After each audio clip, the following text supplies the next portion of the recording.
Bismillahirrahmanirrahim. Assalamualaikum warahmatullahi wabarakatuh. Pada kesempatan kali ini, saya akan menjelaskan mengenai pengenalan fonem, terkait identifikasi fonem, jenis fonem, distribusi fonem, beserta dengan realisasinya. Sebelumnya, perkenalkan saya sebagai presentator atas nama Alinda Marisa dengan NIM 230501501501036 dari kelas B Angkatan 2023. Dari Program Studi Pendidikan Bahasa dan Sastra Indonesia, Jurusan Bahasa dan Sastra Indonesia, Fakultas Bahasa dan Sastra, Universitas Negeri Makassar. Terkait dengan materi yang saya bawakan itu mengenai tugas mata kuliah fonologi. Baik, kita masuk ke pembahasan pertama mengenai identifikasi fonem. Fonemik adalah kajian atau analisa bunyi bahasa dengan memperhatikan statusnya sebagai pembeda makna. Bunyi bahasa yang diucapkan oleh manusia akan memiliki pembeda makna pada setiap bunyi bahasanya. Salah satu ciri fonem adalah kemampuannya membedakan makna. Contohnya ada kata saku, laku, baku, dan daku. Bunyi pada S, L, B, dan D pada kata tersebut memiliki kebahasaan masing-masing dan memiliki fungsi pembeda makna. Apabila sebuah fonem berdistribusi komplementer pada posisi yang berbeda, misalnya di awal deretan bunyi atau di akhir deretan bunyi merupakan bunyi bahasa itu, alofon. Apabila sebuah fonem memiliki alofon, maka fonem itu benar. Alofon merupakan variasi dari sebuah fonem, bunyi yang merupakan realisasi dari sebuah fonem. Terdapat dua contoh dari bunyi fonem. Bunyi P pada pintar diucapkan dengan berbeda dengan bunyi P pada tapi atau sapi. Selanjutnya, bunyi P pada pintar itu akan diucapkan berbeda dengan P pada asap dan lesap. Alasannya, P pada posisi awal diucapkan secara meletup atau polysive, sedangkan P di luar posisi awal itu akan diucapkan tidak dengan cara meletup atau implosive. Walaupun secara fonetis dituliskan sama dan sekalipun sesungguhnya cara pembunyiannya itu berbeda. Terdapat 4 jenis fonem, yaitu secara umum ada vokal dan konsonan, dan juga ada diftong dan cluster. Yang pertama, vokal. Menurut Kamus Besar Bahasa Indonesia, vokal adalah bunyi bahasa yang dihasilkan oleh arus udara dari paru-paru melalui pita suara dan penyempitan pada saluran suara yang di atas glotis. Atau juga vokal adalah satuan fonologis yang mewujudkan dalam lafal tanpa pergeseran seperti A, I, U, E, dan O. Vokal dibagi menjadi dua, yaitu pertama vokal tunggal atau monoftong berbunyi A, I, U, E, dan O. Yang kedua vokal rangkap atau diftong, yaitu A, I, AU, OI. Vokal dapat dibedakan berdasarkan tinggi rendahnya lidah, bagian lidah yang bergerak, struktur, dan bentuk bibir. Berdasarkan tinggi rendahnya lidah, yang pertama ada vokal tinggi yaitu I dan U, vokal madya E dan E, O dan O. Vokal rendah ada A dan A kecil. Berdasarkan bagian lidah yang bergerak, vokal depan yaitu vokal yang dihasilkan oleh gerakan turun naiknya lidah bagian depan, misalnya I, E, dan A. Vokal tengah yaitu vokal yang dihasilkan oleh gerakan lidah bagian tengah, misalnya E. Selanjutnya, vokal belakang yaitu vokal yang dihasilkan oleh gerakan turun naiknya lidah bagian belakang atau pangkal lidah, misalnya U, O, dan A. Selanjutnya, berdasarkan struktur.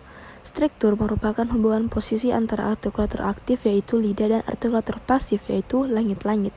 Dengan demikian, struktur vokal ditemukan oleh jarak lidah dengan langit-langit. Yang pertama, vokal tertutup atau biasa disebut dengan closed vowels adalah vokal yang dibentuk dengan posisi lidah yang diangkat setinggi mungkin mendekati langit-langit. Yang termasuk vokal tertutup adalah fonem I dan U. Selanjutnya, vokal semi tertutup, hal close, adalah vokal yang dibentuk dengan posisi lidah yang diangkat sepertiga di bawah tertutup atau 2/3 di atas vokal yang paling rendah. Yang termasuk vokal semi tertutup adalah fonem E dan O. Selanjutnya masih pada bagian berdasarkan struktur.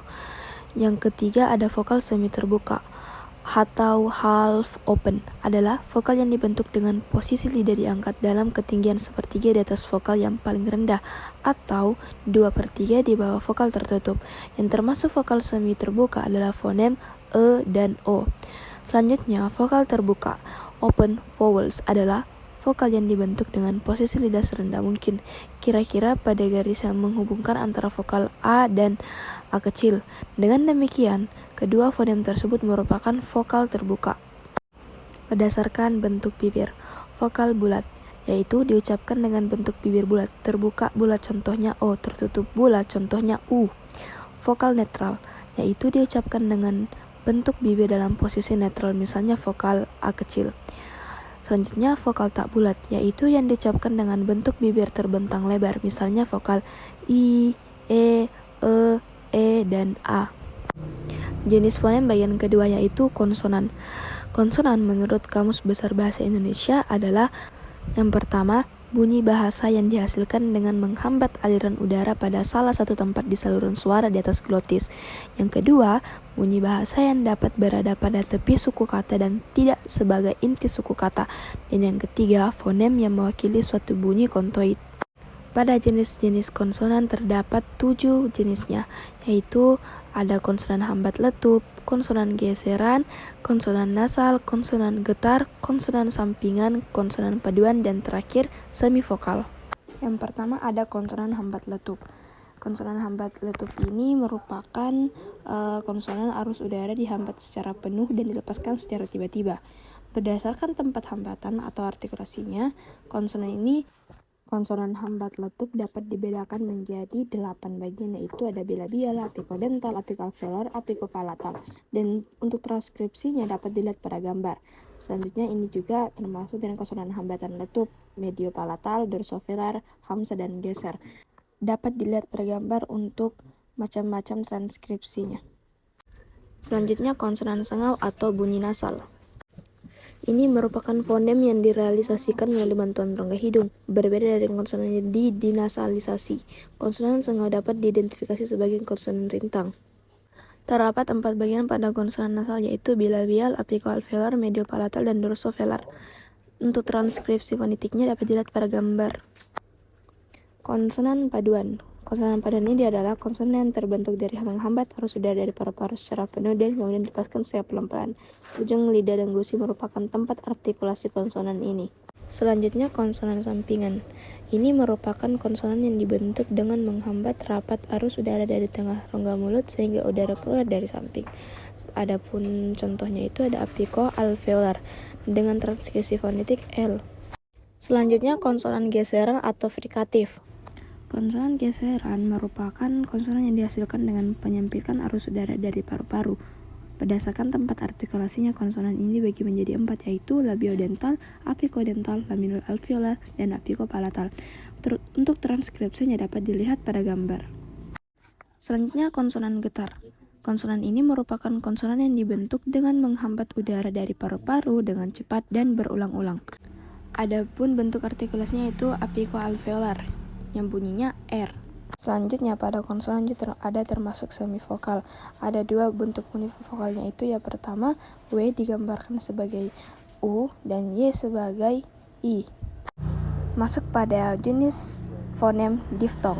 Terbagi menjadi 3 bagian, yaitu ada difton naik, difton turun, dan difton memusat. Difton naik yang merupakan ketika vokal kedua diucapkan dengan posisi tidak lebih tinggi dari vokal pertama. Difton turun. Difton turun ini ketika posisi lidah vokal kedua lebih rendah dari vokal pertama. Dalam artian lain, difton turun ini kebalikan dari difton naik. Selanjutnya pada diftong memusat, ketika vokal kedua diacu oleh vokal yang lebih tinggi dan lebih rendah. Diftong ada 3 macam, yaitu bunyi ai. Contoh realisasinya itu ada gulai, oi, realisasinya amboy, au, realisasinya harimau. Jenis fonem yang terakhir ada kluster. Kluster adalah gugusan konsonan dalam batas libel. Kluster merupakan 2 konsonan yang dibaca satu bunyi, contohnya drama. DR dibaca secara satu bunyi, drama. Selanjutnya pada distribusi fonem. Terdapat 2 distribusi, yaitu distribusi fonem vokal dan distribusi fonem konsonan. Distribusi fonem vokal. Fonem vokal adalah dalam bahasa Indonesia dapat dibedakan berdasarkan yang pertama parameter posisi lidah dan parameter bagian lidah pada waktu pembentukan vokal. Berdasarkan parameter posisi lidah dibedakan menjadi 3, yaitu vokal tinggi, yaitu I dan U, vokal sedang yaitu E dan O, vokal rendah yaitu A. Berdasarkan parameter depan belakangnya bagian lidah dibedakan menjadi 3, yaitu vokal depan yaitu I dan E, vokal tengah yaitu E dan A, vokal belakang yaitu U dan O. Jika kedua parameter tersebut digabungkan, akan dapat ditemukan variasi distribusi fonem vokal. Misalnya, I merupakan fonem tinggi depan dengan kedua bibir agak membuka dan terentang ke arah samping. Selanjutnya pada distribusi fonem konsonan. Berdasarkan posisi pita suara, konsonan dibedakan. Yang pertama, konsonan bersuara, pita suara hanya terbuka sedikit sehingga terjadilah getaran pada pita suara. Konsonan kedua, konsonan tidak bersuara, pita suara terbuka agak lebar sehingga tidak ada getaran pada pita suara. Selanjutnya, berdasarkan tempat artikulasinya, konsonan dibedakan. Yang pertama, bilabial, bibir atas merapat pada bibir bawah. Yang kedua, bunyi oral, bunyi dikeluarkan melalui rongga mulut. Yang ketiga, bunyi nasal, bunyi dikeluarkan melalui rongga hidung. Cara artikulator menyentuh atau mendekati daerah artikulasi dan bagaimana udara keluar dari mulut dinamakan cara artikulasi.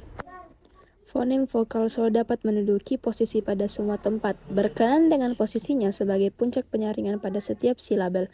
Sedangkan fonem konsonan tidak selalu demikian, dapat menduduki awal dan akhir, tetapi mungkin juga hanya menduduki posisi pada awal kata. Dapat dilihat contoh-contoh fonem lokal pada gambar. Fonem konsonan yang pertama, konsonan B, dapat menduduki posisi awal, posisi tengah, dan posisi akhir, seperti tampak pada bambu, timbul, dan sebab.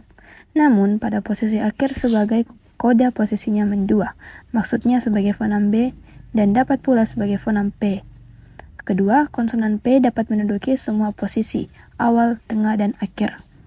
Yang ketiga, M dapat menduduki semua posisi, awal, tengah, dan akhir. Dan yang keempat, konsonan T dapat menduduki semua posisi juga, yang itu awal, posisi tengah, dan posisi akhir. Masuk pada bagian realisasi fonem, yaitu pengungkapan sebenarnya dari ciri atau satuan fonologis, yaitu fonem menjadi bunyi bahasa. Bahasa Indonesia memiliki realisasi dalam berbagai bunyi. Realisasi fonem sebenarnya sama dengan bagaimana fonem itu dilafalkan. Realisasi dalam wujud bunyi yang bermacam-macam dari sebuah fonem itulah yang disebut sebagai alofon. Dengan demikian dapat ditegaskan bahwa sumber yang sama dari sejumlah bunyi itu merupakan fonem. Fonem dalam tata bunyi dituliskan dengan simbol garis miring titik-titik garis miring, sedangkan alofon karena hakikatnya adalah bunyi disimbolkan sebagai lambang baris kurung, titik-titik, dan balas kurung. Contoh pelafalan fonem vokal yaitu fonem vokal I dapat memiliki alofon I seperti pada sapi dan lagi. Fonem vokal I juga memiliki alofon I besar seperti pada lembing dan kambing. Dengan demikian dapat ditegaskan bahwa I kecil dapat direalisasi ke dalam I kecil dan I besar dalam posisi yang tidak sama. Keduanya dapat disebut sebagai alofon dari fonem I kecil dalam bahasa Indonesia. Pada contoh pelafalan fonem konsonan yaitu yang pertama fonem F dapat diberealisasi menjadi F pada posisi onset bukan akhir dan akan berealisasi menjadi F aksen pada posisi koda seperti asap. Dengan demikian dapat dikatakan bahwa F dan F aksen itu merupakan realisasi dari fonem konsonan F. Yang kedua, fonem X yang pada posisi awal onset X seperti pada kaki akan direalisasikan secara berbeda dengan glotal tak bunyi pada anak dan telak. Dengan demikian dapat dikatakan bahwa realisasi fonem X dalam contoh tersebut adalah bunyi X dan bunyi glotal, dan kedua-duanya dapat dikatakan sebagai alofon dari fonem X. Baik, itulah tadi penjelasan pengenalan fonem terkait identifikasi fonem, jenis fonem, distribusi fonem, dan realisasi fonem. Sebelumnya saya mengucapkan mohon maaf sebesar-besarnya kepada pendengar atas materi saya atas kesalahan kata. Sekian dari saya Lina Marisa pamit undur diri. Wabillahi taufiq wal hidayah. Wassalamualaikum warahmatullahi wabarakatuh.